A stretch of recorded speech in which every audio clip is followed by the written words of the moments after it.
ইসলাম জিন্দা হতা হয় আর কারবালা কা বাদ। ইসলামের জন্য যদি কোন রক্ত দিতে হয় আহলুল বাইত এবং আহলুল বাইতের প্রেমিকরা দেবে ইনশাআল্লাহ।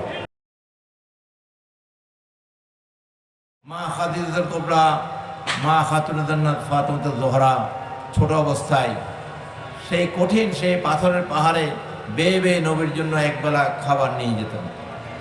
সুবহানাল্লাহ বলুন। আজকাল এই সমস্ত মোল্লার দলগুলা মা খাদিজাতুল কুবরাকে নিয়েও সমালোচনা করে, ঠিক কিনা? মা খাতুনে জান্নাতকে নিয়ে সমালোচনা করে। তারা আহলুল বাইতের সম্মান তারা দিতে চায় না, ঠিক কিনা? তারা ইমাম হুসাইন আলাইহিস সালামকে তারা বিদ্রোহী বলতে চায়। নাউজুবিল্লাহ বলেন। মালিক সবসময় মালিক থাকবে, গোলাম সবসময় গোলাম থাকবে। ক্ষমতা না থাকলেও, দেশের সিংহাসন না থাকলেও আল্লাহর সিংহাসন তাদের জন্য বরাদ্দ, যেটা মানুষের অন্তরের মধ্যে আছে, ঠিক কিনা? আজকে সেই নরাধম পাপিষ্ট মুনাফিক বেঈমান কাফের এজিদ মানুষের ঘৃণার জায়গায়, ঠিক কিনা?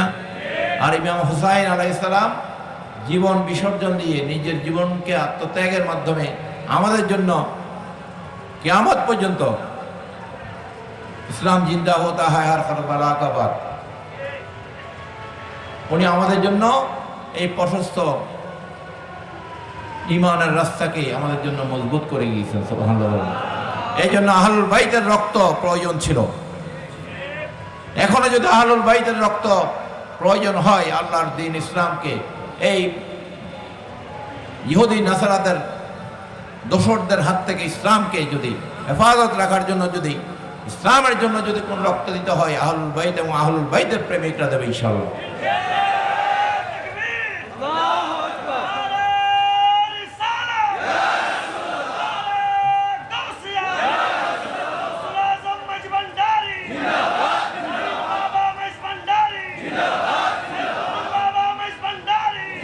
ইসলামের জন্য আমাদের এই রক্ত দেওয়ার অসংখ্য প্রমাণ আছে, ঠিক কিনা? আমাদের মুর্শিদ বাবা মঈনুদ্দিন মেজভান্ডারীও উনি কালাম করে গিয়েছেন, যদি আল্লাহ রাসূলের পথের জন্য যদি রক্ত দিতে হয় আমি মঈনুদ্দিন সবার আগে দেব।